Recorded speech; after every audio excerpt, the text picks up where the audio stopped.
E ele, tornando a sair dos termos de Tiro e de Sidom, foi até o mar da Galileia, pelos confins de Decápolis. E trouxeram-lhe um surdo, que falava dificilmente, e rogaram-lhe que pusesse a mão sobre ele.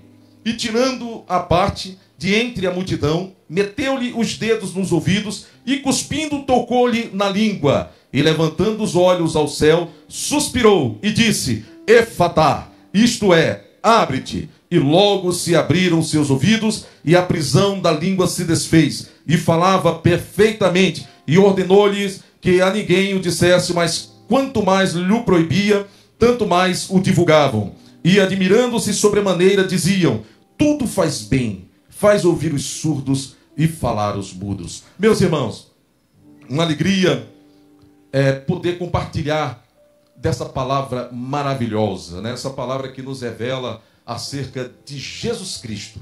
Jesus Cristo, que todos nós, para nós que temos o Espírito Santo de Deus em nossas vidas, nós entendemos, diferente de alguns ateístas que acham que é uma fábula, né? Mas nós entendemos que Jesus Cristo, ele é real. Jesus Cristo, ele morre, terceiro dia ressuscita, e hoje, reunidos aqui nesse lugar, ele se encontra aqui juntamente conosco. Ele se encontra aqui curando, sondando corações, olhando a dificuldade de cada um, a forma de glorificar de cada um, colhendo as nossas necessidades e, tenha certeza, derramando vitória e soluções sobre nossas vidas. A vida do crente não é fácil, não. Não pensa que o porquê você aceita Jesus e levanta suas mãos para o alto, falando: a partir de hoje eu sou um servo do Senhor, que vai ser um mar de flores, não. Pelo contrário, irmãos, é o momento em que começam as tempestades, né? Lembra quando Jesus atravessava com seus discípulos para o outro lado do mar da Galileia? Tempestades açoitavam aquela embarcação, né? Jesus Cristo não estava no meio da embarcação, estava dentro da embarcação com os discípulos. Mesmo assim os vendavais açoitavam, mas a embarcação não naufragou, porque Jesus Cristo estava dentro dela. Deixa eu te falar uma coisa: muitas das vezes as lutas, elas vêm sobre nossas vidas, as dificuldades, elas vêm para, na verdade, não nos atormentar, porque Deus, ele é conosco e ele é o nosso Pai. Mas as dificuldades, às vezes, elas vêm para nos aperfeiçoar, para que você possa abrir a boca e ter testemunho para glorificar e exaltar os feitos de Deus em sua vida. O crente que acha que as dificuldades, elas vêm para atribular, para paralisar, para fazer desistir, é o crente que nunca teve um contato com a graça, é o crente que nunca teve um contato com o Espírito Santo de Deus, é o crente que ainda não entendeu que a nossa vida, durante a nossa trajetória nesse mundo, nós seremos totalmente transportados por Deus, nós seremos totalmente guardados por Deus. As dificuldades vêm, mas não se preocupe, a vitória chega, e quando ela chega, é motivo de louvor, é motivo de pular, é motivo de chorar, é motivo de glorificar e exaltar o nome santo do Senhor Jesus. Nós terminamos de ler uma palavra aqui, que ela já começa revelando aqui as características dessa celebridade, as características desse homem, desse personagem. Essa história escrita por Marcos, relatada por Marcos, documentada por Marcos, ela não começa falando a respeito de um doutor, ela não começa falando a respeito de um filósofo importante da época, ela não começa falando a respeito de um sacerdote importante que havia naquela época nas redondezas de Decápolis, não. Mas o título dessa mensagem, ela declara características difíceis que havia sobre a vida de um pobre homem que habitava naquela comunidade. E o título da mensagem fala que foi a cura de um surdo e gago. Eram as características principais reveladas pelo escritor aqui nessa noite, que nós iremos discorrer um pouco sobre esse personagem, mas ainda mais sobre aquele que tem o poder para resolver todas as coisas em nossas vidas. Amém? Então ele revela ali um problema que era seríssimo, tanto para a época de hoje, como para aquela época. Porque imagine você ser privado do direito de interagir, do direito de se comunicar, que é algo tão importante nos dias atuais, como também era nos dias passados. Só que nos dias atuais, nós temos hoje diversas maneiras de trabalhar essa comunicação. Nós temos Libras, nós temos outros métodos que fazem com que as pessoas que tenham deficiências auditivas, audiovisuais, elas consigam estabelecer uma comunicação. E eu tenho certeza que naquela época, no momento em que eles viviam, era uma época de precariedades, era uma época de dificuldades, e era uma época em que as pessoas que possuíam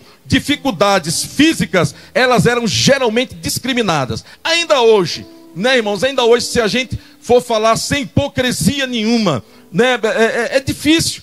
É difícil você ver uma pessoa com dificuldades físicas ser tratada, não era para ser dessa maneira, mas ser tratada como uma pessoa normal. Sempre existe algo que dificulta a vida das pessoas que têm dificuldade física. Hoje, numa sociedade contemporânea, numa sociedade moderna, nós vemos ainda muitas dificuldades, muitos preconceitos enfrentados por pessoas com deficiências físicas. Agora imagine naquela época em que o conhecimento não chegava aos pés do de hoje. Em alguns casos nós vemos relatos de pessoas que eram privadas até de estar em ambientes religiosos por causa de suas dificuldades físicas.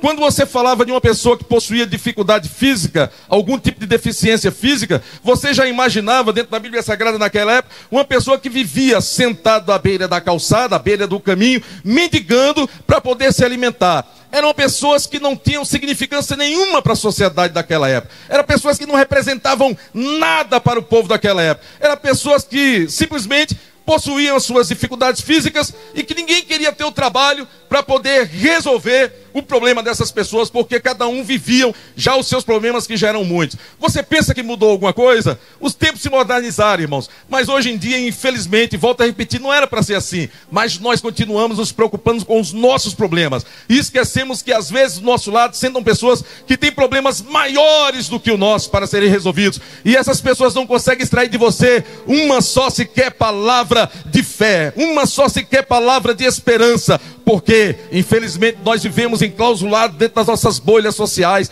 dentro dos nossos projetos, dentro dos nossos sonhos milionários. Nós não temos tempo para poder ouvir, nós não temos tempo para poder falar de Jesus, nós não temos tempo para estender as mãos para os necessitados. Mas mesmo naquela época, nós vemos ali pessoas que se preocuparam, diferente da grande maioria, da grande multidão, pessoas que se preocuparam em arranjar uma solução para aquele pobre surdo e gago, aquele homem privado do direito de se comunicar.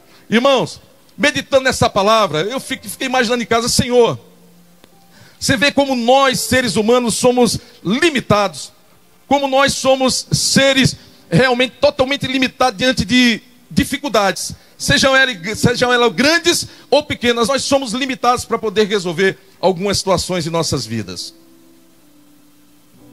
Quem pode glorificar, glorifica o Senhor. E aí é onde entra a personagem principal desse texto e a personagem principal da Bíblia Sagrada.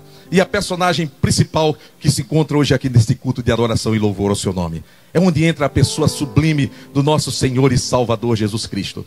Porque eu fiquei pensando em casa, se hoje fosse me trazido aqui às minhas mãos uma pessoa portadora de uma das doenças mais graves que existe hoje na humanidade, uma pessoa portadora do vírus do HIV ou de um câncer na fase terminal, o que eu faria? O que eu faria a não ser interceder, a não ser apresentar essa pessoa a alguém que pode resolver todas as coisas? Porque eu mesmo reconheço que eu não tenho poder para curar. Eu mesmo reconheço que eu não tenho poder para solucionar problemas. Eu mesmo reconheço que de mim mesmo jamais, irmãos, haverá poder suficiente para poder dar vista cego, fazer paralítico andar. Não tem como. Então eu sou apenas um canal de intercessão e nada mais do que isso. Imagine você agora trazendo para você uma pessoa com deficiência, uma pessoa com faltas, uma pessoa com dificuldades, uma pessoa com uma vida falida. Qual tipo de poder e autoridade que você tem de você mesmo para poder liberar uma palavra vindo de você mesmo e aquela pessoa alcançar a vitória? A não ser que você pegue essa pessoa e apresente aquele que resolve. E foi justamente isso que eles fizeram. E eu estava pensando nisso aí, porque nós somos seres impotentes. Nós somos seres impotentes, nós não resolvemos nada. Se a gente não colocar nas mãos de quem resolve, irmãos, não vai dar certo. Nós temos que colocar nas mãos de quem resolve o problema. Ontem eu fui com minha filha no Detran, lá em Santa Cruz, e ela estava tentando pela segunda vez a prova dela de habilitação. Para muita gente não representa nada, muita gente não é nada, mas para quem está naquele momento ali é um momento tenso, porque ela tem um sonho de pegar uma carta, pegar uma habilitação para poder dirigir.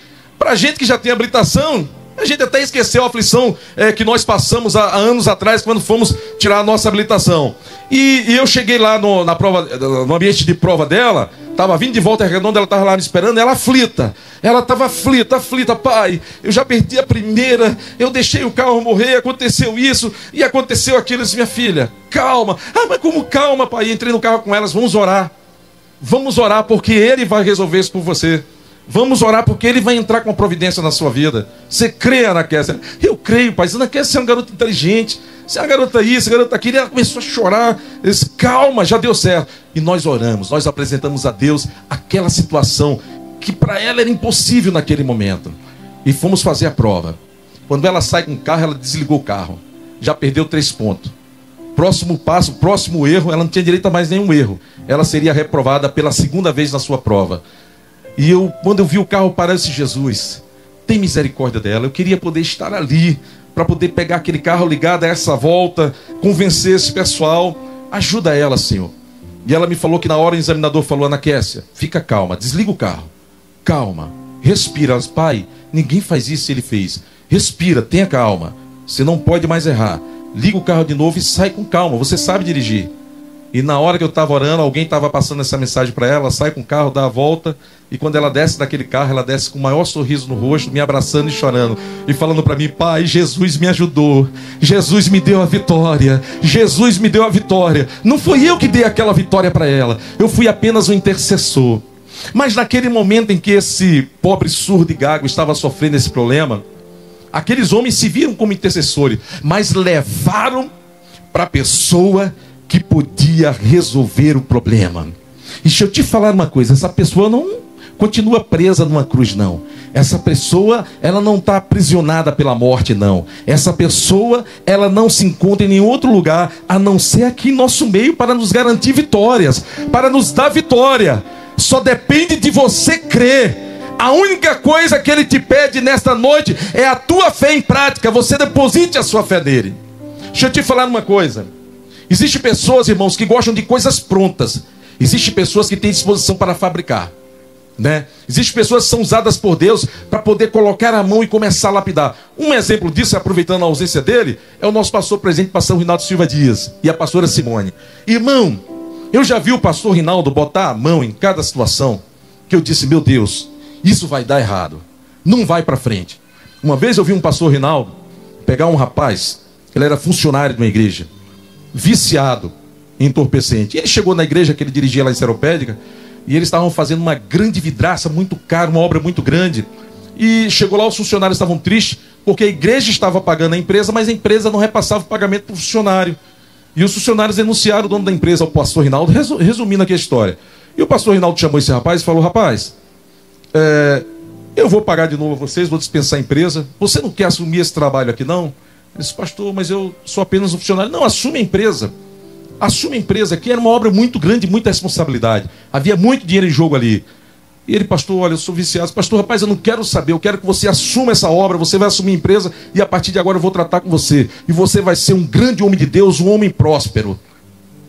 Esse homem, quando Jesus recolheu ele tinha uma grande empresa no Rio de Janeiro e era um grande presbítero da Assembleia de Deus, Ministério de Madureira. E Jesus, no momento certo, preparou e levou ele para o céu, mas levou com o seu nome glorificado.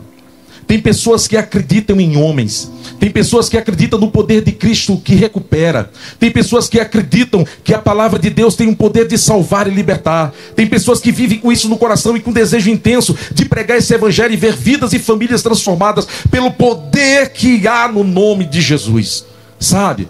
E existem outras pessoas que infelizmente não têm esse mesmo dom, essa mesma facilidade. Acha que pau que nasce torto, morre torto, que não tem jeito, é desse jeito também, vai até morrer. Esses dias eu estava em casa cozinhando, e eu estava desbrulhando lá uns alhos lá, e o alho estragado que eu pegava, né, aquelas cabeças de alho empretecida, o que é que eu fazia? Eu separava e jogava fora.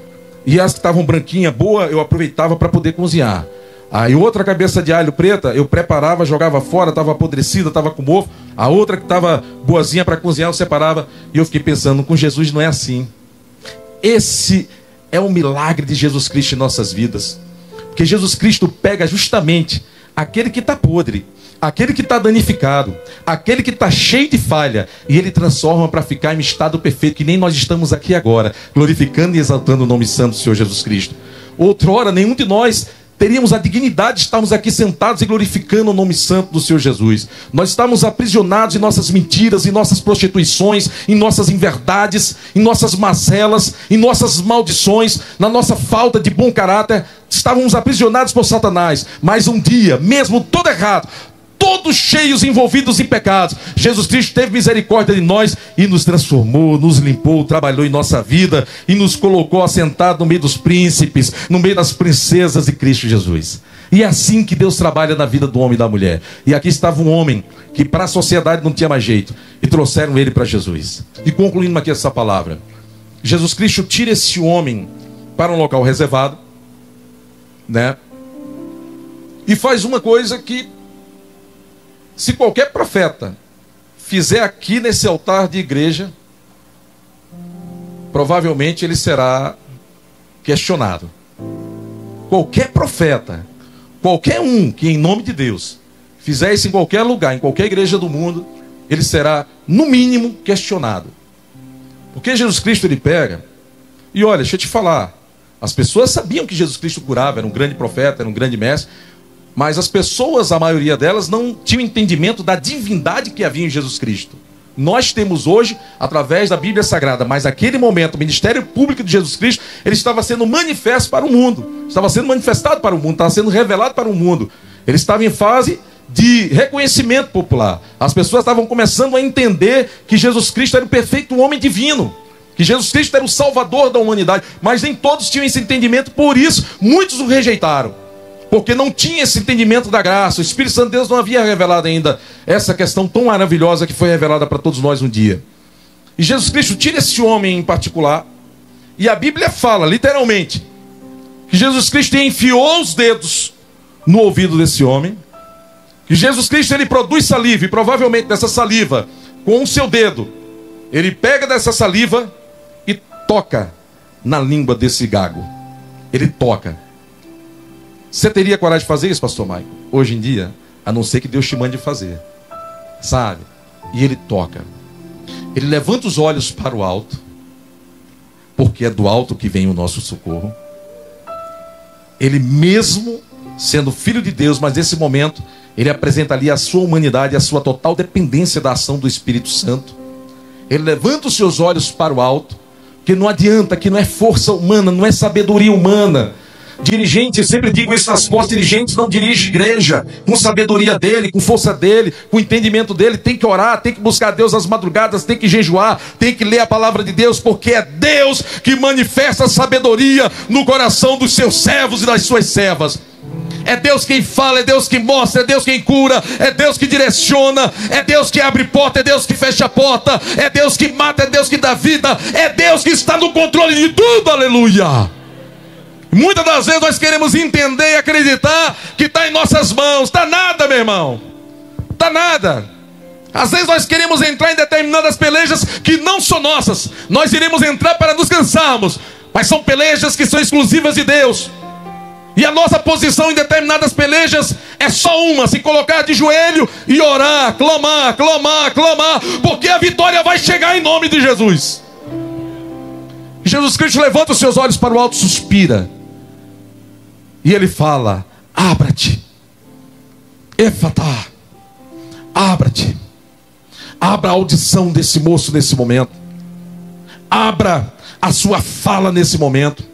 Sejam eliminados os seus problemas nesse momento. Sejam eliminadas as suas angústias nesse momento. Sejam eliminadas as suas frustrações nesse momento. Seja eliminado do seu coração toda a tristeza nesse momento. E deixa eu te falar uma coisa: o Espírito Santo de Deus está aqui neste lugar, e muitos milagres estão acontecendo em tua vida, porque o Espírito Santo de Deus nesse momento está jogando por terra, e ele está falando: Efatá, Efatá, Efatá em tua vida. E a partir de hoje você verá que Deus ele te trouxe aqui neste culto de campanha, e ele está tocando na tua vida financeira, na tua vida espiritual, na tua vida conjugal, na tua vida profissional. Deus está abrindo portas neste lugar. Deus santo, aleluia. E essa vitória, ela só vem na vida daqueles que verdadeiramente creem no poder que há nas mãos de Jesus Cristo. Que o Espírito Santo de Deus possa nessa noite estar derramando sobre você, sobre sua família, sobre sua vida, sobre toda a sua parentela, sobre toda a tua casa, a paz que excede todo entendimento. Que você seja visitado por um milagre, aquilo que você precisa para ser feliz. Eu não sei o que está arrancando lágrimas dos teus olhos, eu não sei qual tem sido as dificuldades que você tem enfrentado em tua vida, mas eu quero te dizer, irmãos, que eu conheço o Deus que nós servimos, e o Deus que nós servimos, Ele tem nos garantido vitória. Seja qual for o teu problema, seja qual for a tua impossibilidade, Deus, Ele pode te dar a vitória, basta você crer e buscar ao Senhor. Meus irmãos, a paz do Senhor Jesus, eu sou o pastor Clésio Gomes, vice-presidente da CADEV. Estou vindo aqui primeiramente para agradecer por você ter participado conosco desse culto online, ter escutado esta palavra que eu tenho certeza que fez grande diferença em sua vida. Gostaria de te pedir que você não deixe de compartilhar esse vídeo, que você se inscreva em nossos canais e agradecer também a todos aqueles que têm ofertado com amor na obra de Deus. Através das suas ofertas, nós iremos conseguir expandir os nossos campos, as nossas igrejas, as nossas congregações, e nós contamos com a sua ajuda. Seja um ofertante fiel, seja um dizimista fiel da casa do Senhor, para que juntos possamos fazer com que a obra de Deus continue crescendo. Deus abençoe a todos vocês.